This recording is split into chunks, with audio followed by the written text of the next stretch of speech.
Y'all, The Deliverance is on Netflix, but did it deliver? Let's talk about it in today's video. Hello everybody, and welcome back to Us Dice Movie Reviews. My name is Paul. Y'all, welcome back. So today we're going to be talking about a Netflix blockbuster, I guess you would call it, and it's called The Deliverance. This is on Netflix and it is blowing up, okay? Now, we're going to talk about several different things here, so let's just get into it and put that IMDb screen up on the screen. So you see here, it's The Deliverance 2024. Now, look at the time. We're going to talk about this. It's 1 hour and 52 minutes. Now, let's go down. It says horror thriller, 100%. Director Lee Daniels, we'll come back to that. The writers, David Coggeshall, Elijah Bynum, stars Andre Day, Glenn Close, Anthony B. Jenkins. Okay, so let's see what it says here about it. An Indiana family discovers strange demonic occurrences that convince them and their community that the house is a portal to hell. Okay, so let's talk about a little bit more in depth of what the film is about and the true story that it's based on.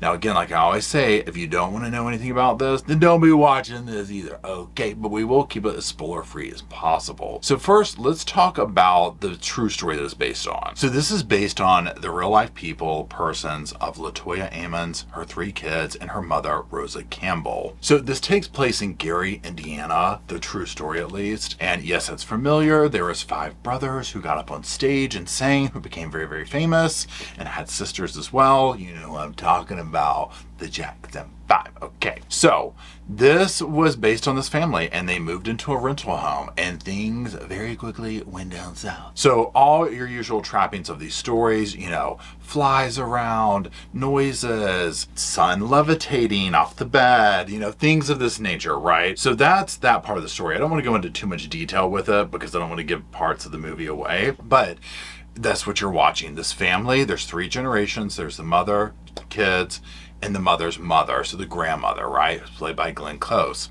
They move into this house. Here's the thing about the film, and this is going to also go into my review of or whatever. You are essentially watching 2 movies take place, okay? Part of this is giving Precious. Part of this is giving Serpent in the Rainbow, okay? And one reason why it's giving Precious is because that is the director who directed this is the director who did Precious. Now, they would say, you know what? I put this movie and all this on pause when I heard about this for a long time because I didn't want to do another abuse story.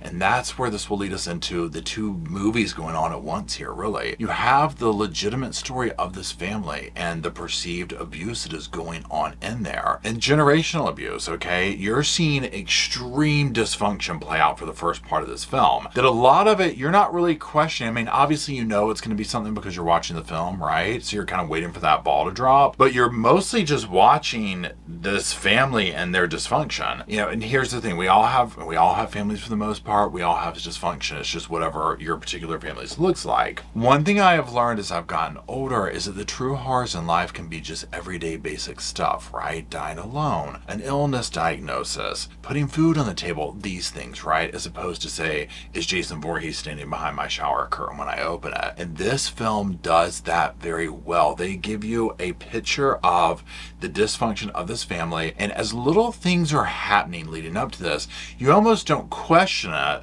because you would expect behavior out of a kid who's going through this, right? But this will lead us into the, okay, this is what's going on here, right? And one thing that the director does so well in this is they, in my opinion, create this vibe that probably a lot of the people in this real life situation question of, is this abuse or is this? You're trying to say it's this, but really what's going on here, okay? And so they do this, and part of the way they do this is by making this a really long movie, okay? It's almost 2 hours. I would say it's a little bit too long, okay? However, that's the part of me that's the addicted to my phone chronically online part. The part of me that loves literature, that loves characters, that loves learning about what makes humans humans and what makes us all tick, absolutely appreciates this part because they do so much character building and story building to lead you into the spiritual demonic part of this story, okay?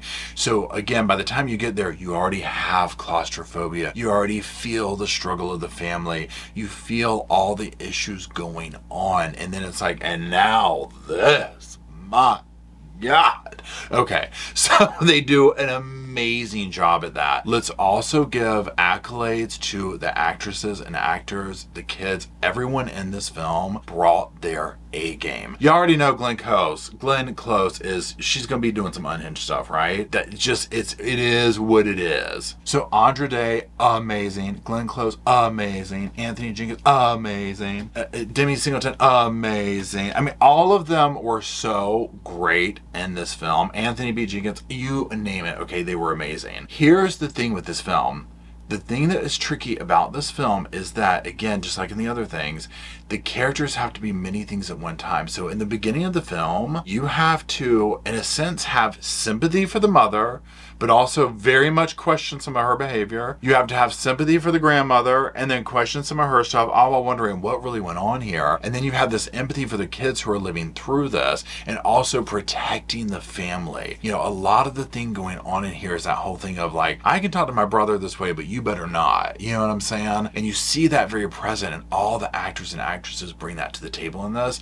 It is rare, in my opinion, to see a Netflix film where the actors and all that bring it, okay? And that their script that they're working with allows them to. Now, there are some parts of the script that I'm like, you know, it could be, you know, whatever, but not much. Now, here is one thing that I will say. When it gets into like okay, we're talking, you know, the demon has let themselves out, okay? There are unsettling scenes that you go to, like where I don't even know what you call it, but the transition of the actors and actresses' faces and stuff like that is creepy and good, right? And it really ties in the beginning of the film where you're like, oh, okay, that's what was going on. That kind of a thing. Now, some of the special effects that they do, I'm not gonna lie, it was giving Sci-Fi Channel, okay? Here's the thing, I'm 47 at the time of this record, or 46.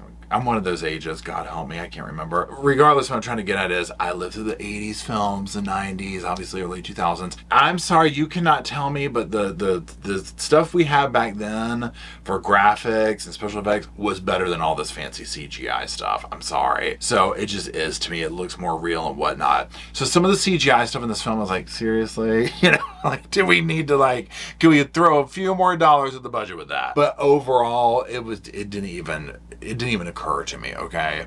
So it was just, the movie was that good. So here's my thing with this. Yes, it is a little bit too long, but again, it depends on the vibe you're looking for. If you're looking for immediate action pack, no, you're probably gonna be like, really? Okay, I'm not gonna lie. But if you're looking for somebody who has taken a genre and really gone heavy on the characters and shown you the nuances and told their stories, this film is for you. This is the kind of stuff where I say it's like literature on film, where somebody can really capture the essence of something like that. They have done that in this. Lee's done an amazing job. And again, the cast and everybody really brought it to here. So again, it gets a slice, a spice, and a dice for this one. Okay, all three. 2 thumbs up, you name it. Definitely go see it. Or, you know, watch it on Netflix if that's where you watch it. It's a great movie. So that's it. If you have seen it, or if you go see it and then come back, let me know what you think in the comment section, but don't, you know, make it like spoiler alert, you know, aware or whatever you want to call it. That's it. I do appreciate it if you're still watching. And until we gather around the old TV screen to do this again, I'll see y'all soon.